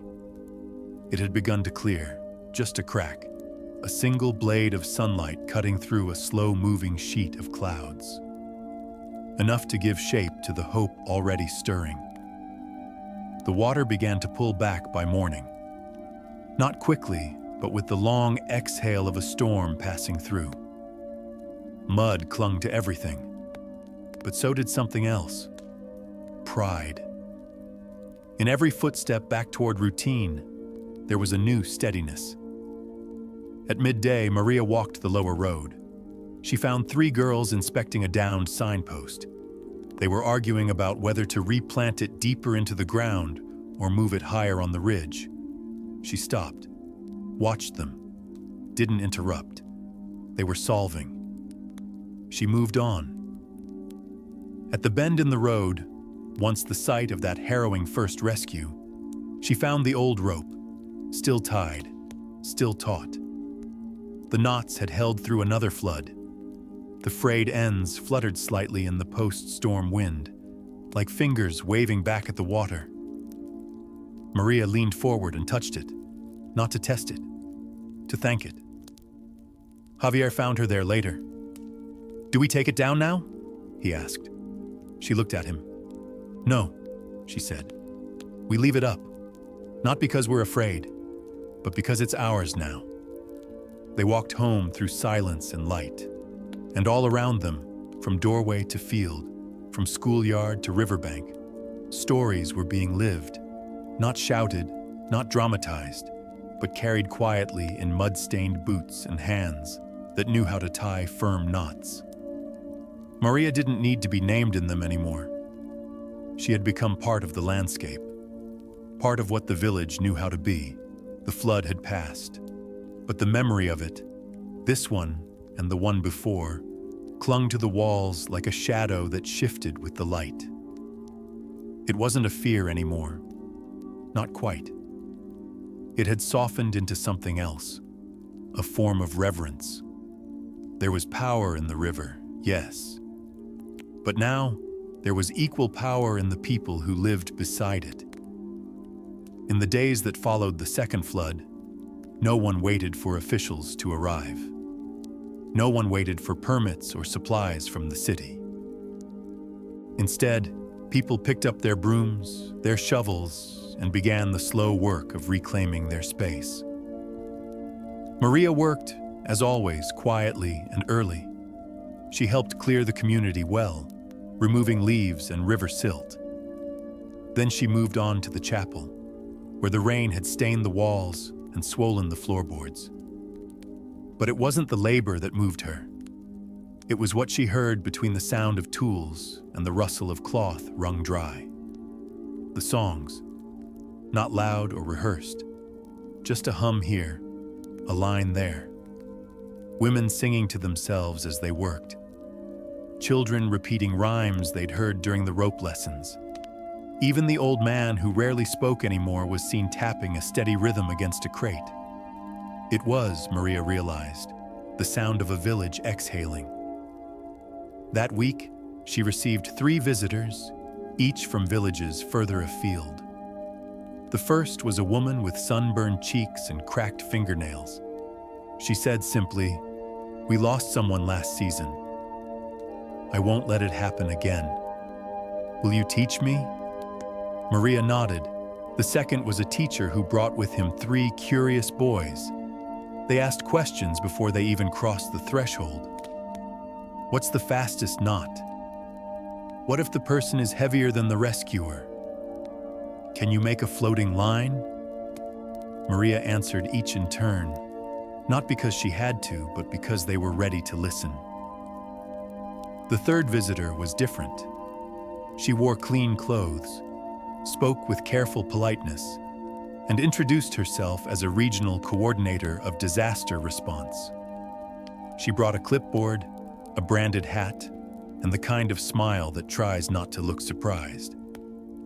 "I've heard your name," she said, "and your work." Maria offered her a seat. The woman didn't ask to be shown knots. She asked for statistics. How many rescues? How many people trained? What materials were used? Maria answered simply. She didn't embellish. She didn't hide. But she noticed something in the woman's eyes, an effort to make the story fit into a form, to align it with a program, a headline, a policy. After a long pause, the woman said, "Would you be interested in coming to the capital to demonstrate your techniques?" Maria looked out at the drying laundry, the children running between puddles. "I belong here," she said gently. "But if someone needs help, they can come, like you did." The woman looked disappointed, but she stood with grace. "People will talk about you," she said. "They already are," Maria replied. That night, Maria sat by the river again. It was lower now, almost sleepy, its rage forgotten for the moment. Across its surface, moonlight stitched slow-moving silver into the folds. She didn't watch it with worry anymore. She watched it with understanding. She knew its sound, its tempo. She knew how to read its stories. Beside her sat the rope she had braided during the last storm. She held it, not to test it, but to learn from it. Each knot was like a word, each bend a choice made under pressure. She began to write down what she remembered, not as a book, but as a way to pass on more than just technique. She included things most people wouldn't think to note. What kind of fiber holds best in wet hands? What to say to a child when you're about to pull them through panic? Where to place your foot so your own weight doesn't become danger? And this, scrawled in her careful script: "Courage isn't loud. It's the silence between knowing and doing." By the end of the week, 3 other women in the village began doing the same. They didn't wait for permission. They wrote their own guides, illustrated them with rough sketches, folded them into the backs of school notebooks, carried them to neighboring villages wrapped in cloth or tied with ribbon. Maria never told them to do it. They had simply understood. What we learn, we must give away. One afternoon, a child named Anselmo approached her, holding something behind his back. He was shy, quiet, not known for drawing attention. But today he held up a hand-drawn comic. The pages were crude, the lines uneven, but the story? It was clear. A woman barefoot holding a rope in the rain, a boy in the water, frightened, and the final frame, hands clasped, the rope between them like a bridge. Maria touched the page with one finger. "This is very good," she said. Anselmo didn't speak, just grinned. Later, she pinned it beside her door, because in that drawing lived something that words couldn't hold. Not just the act of saving, but the shape of being saved. The rains would come again. That was certain. The river would rise. That too. But so would the people. And now they rose differently, with memory, with hands that remembered the shape of rope, with shoulders that knew how to hold each other's weight, with eyes that had seen what ordinary strength looked like in the mirror, and with Maria still walking the path at dawn, still checking knots, still listening for the song of the river. Maria began waking earlier than usual, not out of worry, but because the quiet before sunrise had started to offer something new: clarity. The sky, still dark with only a blush of light behind the hills, reminded her of the slow, unseen ways strength grew. She would make tea and step outside before anyone else stirred. Each morning, she walked the same trail down to the old tamarind tree by the riverbank. She brought with her one thing: her knife, worn and familiar. Some days she trimmed fibers. Other days she simply sat, listening to the river's breath. It had a rhythm, a language of movement, not noise.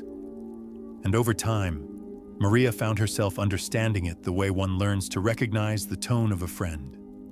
When it's calm, when it's restless, when something has shifted. The rope she had begun during the last flood now lay coiled in a reed basket beside her bed. She had started 3 others since then. Each was different. One dyed in indigo, one with twin cores for extra strength, and one, the smallest, was designed for a child's hand. Light, flexible, forgiving. Maria no longer made ropes only for rescue. She made them for practice, for memory, for passing forward. The day the teacher invited her to speak at the school, she nearly declined.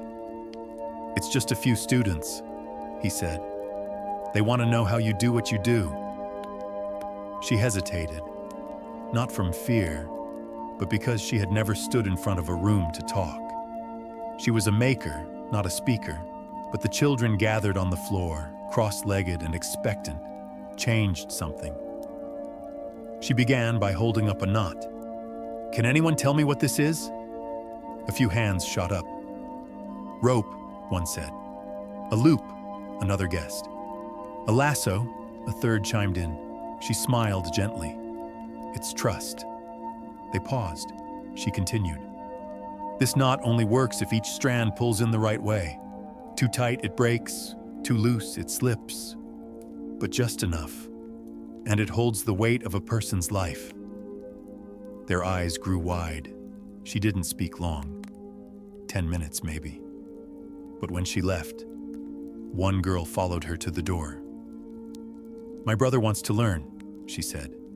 "He doesn't like reading, but he's good with string. Can we come?" Maria nodded. That afternoon, she started a circle.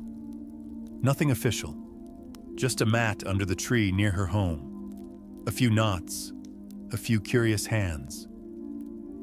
By the following week, there were 11 children, 3 mothers, and even the carpenter's apprentice joining. They practiced not just tying, but observing how to see panic before it rises, how to guide someone backward through fear. Maria told them, "This is not only about water, it's about what you do when something pulls at you. You learn not to panic. You anchor." One morning during the session, a young boy named Joaquin asked a question. "What happens if you're the one who needs help, but no one sees you?" It stopped the group. Maria looked at him for a long moment. "Then," she said slowly, "you call out. Even if your voice is small, even if no one answers right away." She lifted the rope in her hand. "This is not only for pulling others. Sometimes, it's to remind you that you are tied to others, even if you feel alone." Joaquin nodded, his small fingers tightening the braid he'd been working on. Later that day, Maria walked to the market. Along the way, she saw the signs. A grandmother helping a child cross the street by holding a loop of rope between them. A chalkboard outside the bakery that read, "Not lesson at 3 p.m. And in the window of the clinic, a paper that read, "Emergency anchor points, know where they are." None of it had been her idea, but all of it came from her. Not as ownership, but as origin. That evening, Javier sat beside her on the steps of her home. They're saying your name in places you've never been, he said. Maria Sanrio. Let them. He added, they call you the woman with the living rope? She laughed softly. It's not the rope that's alive. It's the people holding it. Above them, stars began to pierce the evening, and somewhere in the dark, a child practiced knots by lantern light, whispering the names of each step like a prayer. Loop, pinch, anchor, hold. Maria leaned back, arms resting across her knees. We're not teaching them just to pull, she said. We're teaching them to stay.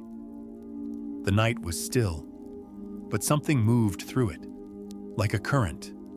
Not water, wisdom. The third flood came with little warning.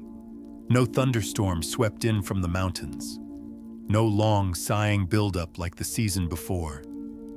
It was the quiet kind, the kind that trickled in overnight, whispered into ditches, soaked the soil from below. By dawn, water was already pressing up against the back fences of 3 homes on the southern edge. Maria was one of the first to notice, not because she heard it, but because she felt it. Mud softer under her boots, air thick and heavy with a scent she now knew by heart. By the time most villagers opened their shutters, the plan was already in motion. It wasn't her plan. It was theirs. The carpenter's apprentice rang the bell outside the chapel. Not the alarm bell, just 3 short rings, the signal they'd agreed upon. Not panic, preparation. Children ran with their assigned flags, red cloths knotted to sticks, marking rising areas. A team of teens carried sandbags from under the schoolhouse, and the oldest women in the village moved as a group, checking on every household with small notebooks in hand. Waterline at your back gate? How many people inside? Who needs help moving livestock? Each answer was logged, not for the sake of paperwork, but to know who needed to be watched. Maria did not stand at the center. She stood at the edge near the river bend, quietly testing the anchor ropes that had been there for 2 seasons now. One frayed section had begun to split near the knot. She cut and rebraided it calmly. A boy approached, barefoot and wide-eyed. "Senora Maria, there's a goat stuck on the hill trail." She looked up. "Who's with you?" "No one. I was walking alone." She stood and followed without hesitation, but when they reached the trail, she didn't lead. She paused. "What's the safest way up?" she asked the boy. He pointed. "There's a stone ledge we can step on, then wrap the rope over the post." "You taught us." Maria nodded. "Then you lead." They rescued the goat, wet and trembling, but unharmed. And Maria said nothing of it when they returned. Not because it wasn't meaningful, but because it didn't need to be spotlighted. In this third flood, the miracles weren't loud rescues or last-second saves. They were in the unseen moments. A woman leaving her home an hour earlier than usual because she noticed the hens were restless. A teenager retying a bridge knot without being asked. A group of children who moved their little sister's mattress to higher ground while she slept, just in case. No one shouted. No one froze. It was as if the village had absorbed something deeper than protocol. They had absorbed presence. The flood didn't become a tragedy. It became a practice. A confirmation that the story Maria once carried alone was now etched into more than just memory. It lived in muscle, in decision, in instinct. That evening, when the water stilled just inches below the first porch step of the lower houses, the mayor walked up the path toward Maria's home. He was muddy, tired, but smiling. He held out a box, plain, wooden, sealed with a length of twine. Maria opened it carefully. Inside was a folded piece of paper and a small cast metal medallion. The note read, "In recognition of the courage and civic action of Maria Salvatierra." Below it, a seal. The Office of Rural Safety and Preparedness, Department of Natural Disasters. Maria held the medallion for a moment. Then she handed it back. "Hang it in the school," she said, "where they learn the knots." The mayor blinked. "You sure?" She nodded. "It's not mine alone." Word of the gesture spread, but again, no fanfare followed, just nods, quiet, firm acknowledgement. The next morning, Maria resumed her walk to the tamarind tree. Only now, when she arrived, there was already someone there. An older man with heavy boots, winding a long rope in his hands. She paused, watched, then joined him. They didn't speak for a while. When he finally did, it was simple. "My daughter said you taught her how not to be afraid." Maria turned her rope slowly. "Then she taught herself well." He gave a small nod. "I've got land upriver," he said. "Not much. But I'd like to host a gathering, a place where people like us can come, share skills, share stories. Would you?" She met his eyes. "Yes," she said. "That's needed." And just like that, the next layer began. Not a rescue, not a rope, but a network. Weeks later, they held the first circle of riverfolk. 12 people from 5 villages. Each brought something. A new knot, a memory of a close call, a method for spotting water lines before sunrise. Maria listened more than she spoke. When it was her turn, she stood, rope in hand. "This is not for experts," she said. "So it's for anyone who loves someone enough to pull them from danger. That's all." Someone wrote it down. Not to quote her, but to remember the way it sounded when she said it. That evening, as the circle ended, a little girl tied 2 loops together and passed them around. One said, "Teach." The other said, "Trust." No one said who she was, but Maria smiled. The wisdom was spreading, and the river, though always powerful, had met its match. Not in strength, but in steadiness. The season turned slow that year. Rain fell, but gently, more mist than torrent. The river stayed within its banks, calm, as though it too remembered the weight of what had come before. Maria found herself doing things she hadn't done in years. She planted marigolds beside her door. She let the chickens roam further, past the line where the last flood had reached. And in the evenings, she sat with neighbors again, not just to plan or teach, but simply to be.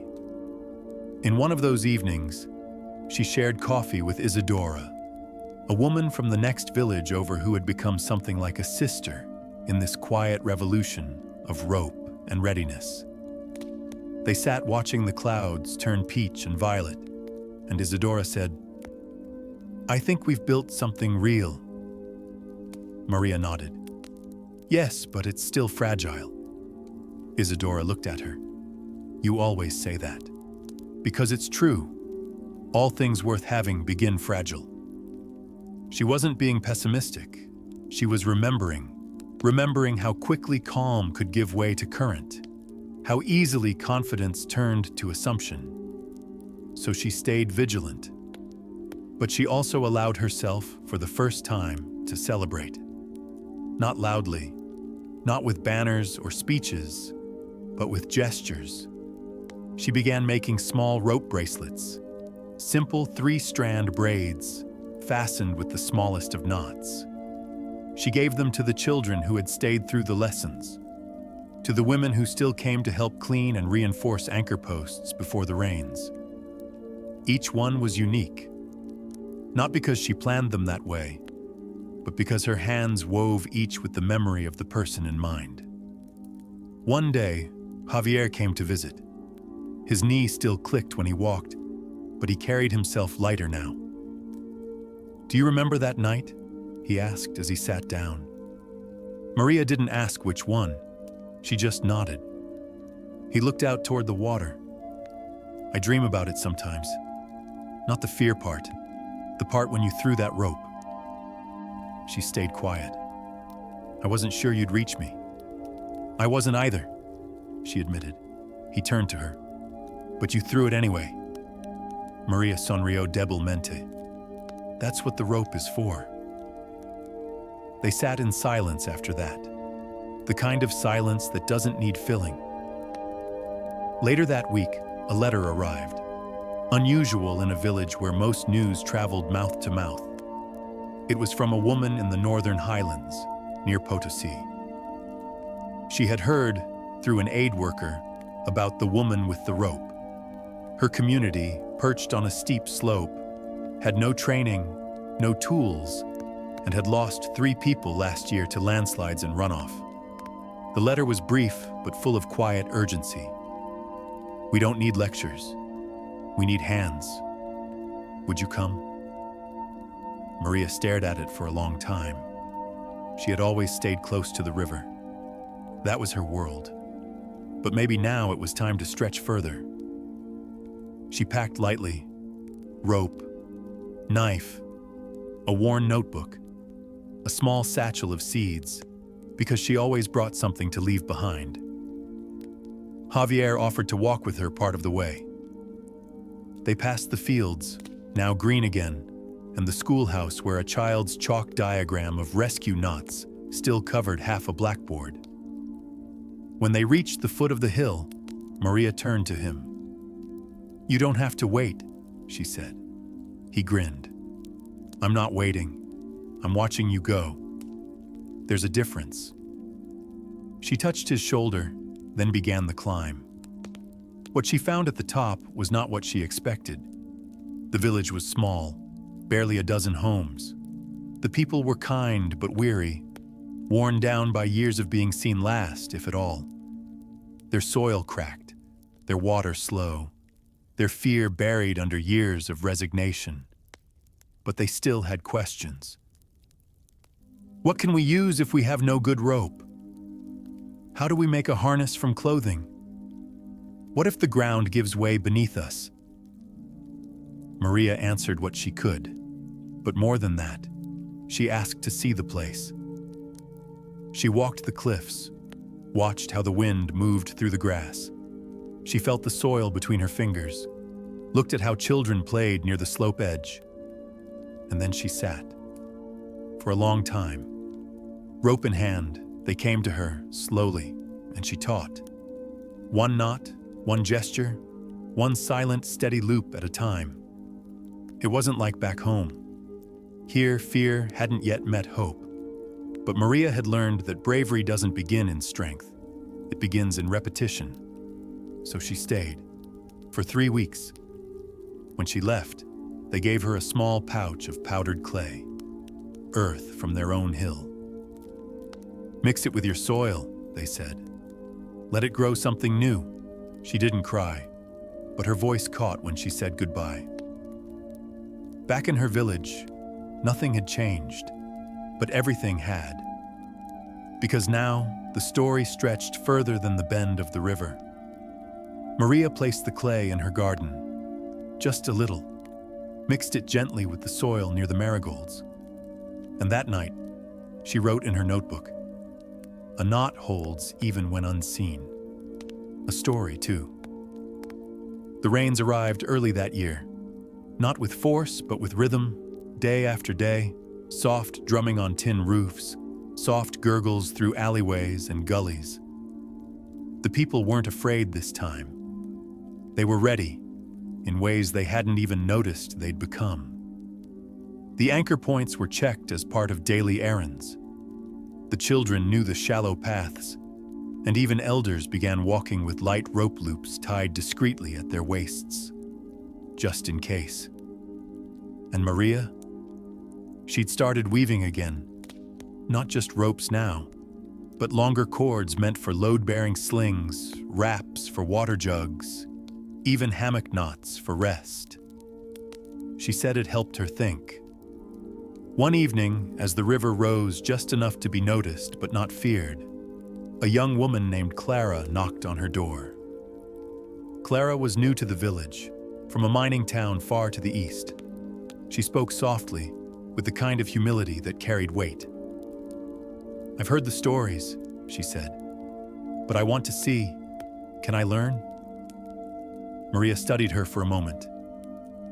"You already are," she replied, motioning her inside.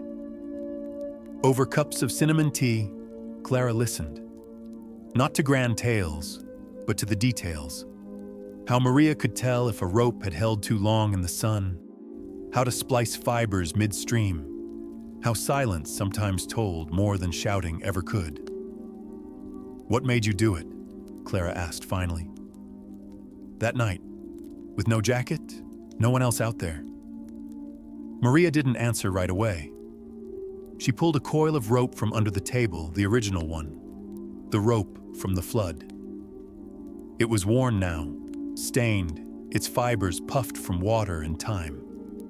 She held it in her lap, running her hand along the length. "It wasn't about believing I could," she said at last. "It was about knowing I couldn't not." Clara tilted her head, trying to absorb that. Maria continued, "There's a moment. You see someone pulled from you, by water, by fear, by pain, and there's no time to think. You just throw what you have, and sometimes what you have is enough." They sat in silence after that. It wasn't uncomfortable. It was weighty. Clara began visiting daily, learning to braid, to tie, to observe. Then others followed, without a flyer, without a word, just a knowing. Some came because they remembered the floods. Others came because they'd heard whispers from other valleys, other towns, that there was a place where the rope was more than just a tool. It was a way of being. One day, a small group gathered under the tamarind tree, now fuller, thicker, surrounded by markings of learning and memory.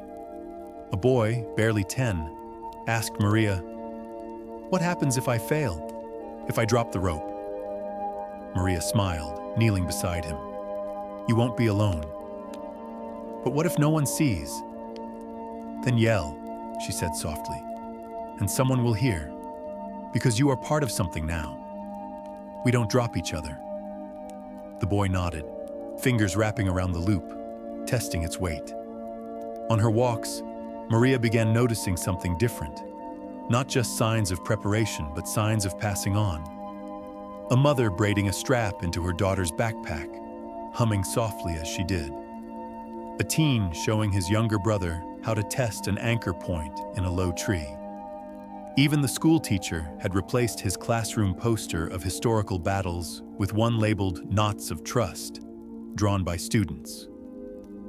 The work was no longer hers alone.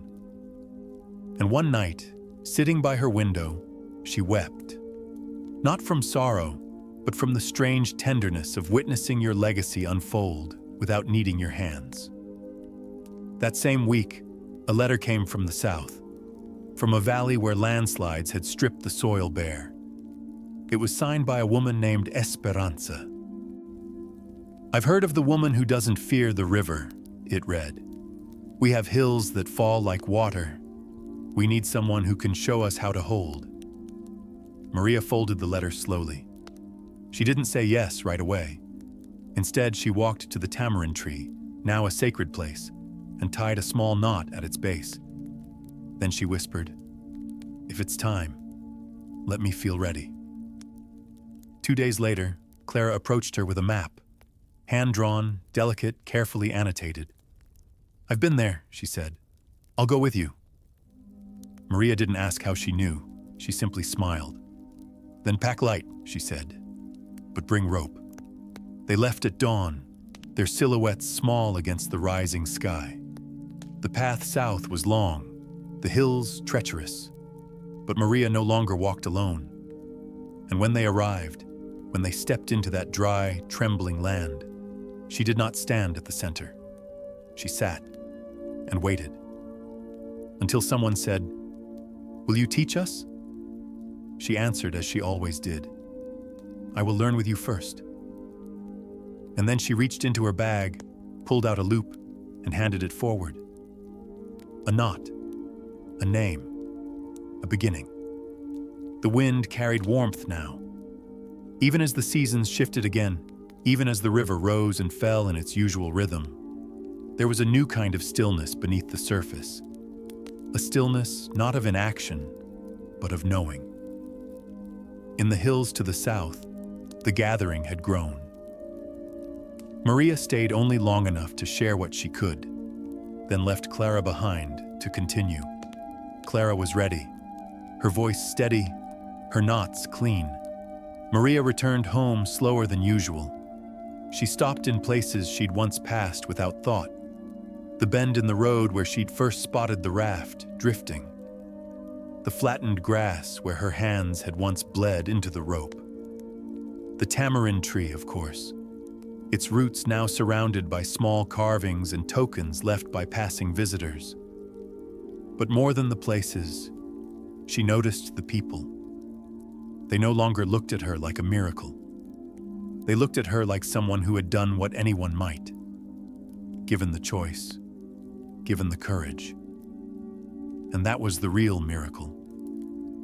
In the village square, she passed a group of teenagers guiding children through a game. It wasn't a real emergency. They were playing, pretending to signal, to rescue, to tie. Laughing, making mistakes, learning. Maria sat nearby, watching. One boy tied a knot, hesitated, then started over. His friend teased him gently. "Don't worry," she heard him say. "Even the woman who saved everyone once dropped a line." The boy looked surprised. "She did." Maria sonrió desde su asiento, dijo nada. Let them tell it however they needed. That evening, she walked the riverbank, rope slung loosely across her shoulder, not because she expected a rescue, but because it still felt right to carry it, like carrying a memory or a promise. Javier joined her for a while, both of them older now, both slower in their steps. "They say someone started a school in Cochabamba," he said. "All about flood safety. They used your diagrams." Maria chuckled.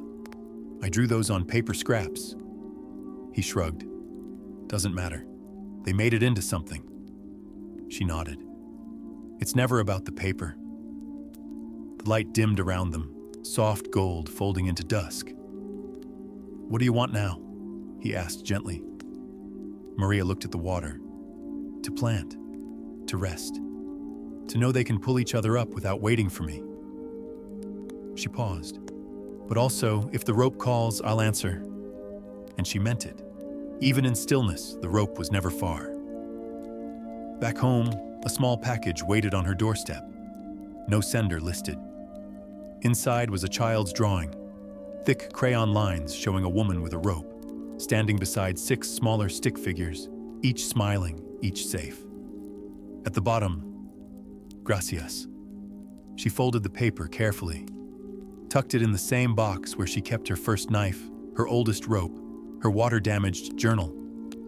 That night, as rain began again, she made tea. No one knocked, no one needed saving, but she still tied a loop just once before sleep, because it was who she was and always would be. In the quiet corners of the world, heroism often grows without spectacle.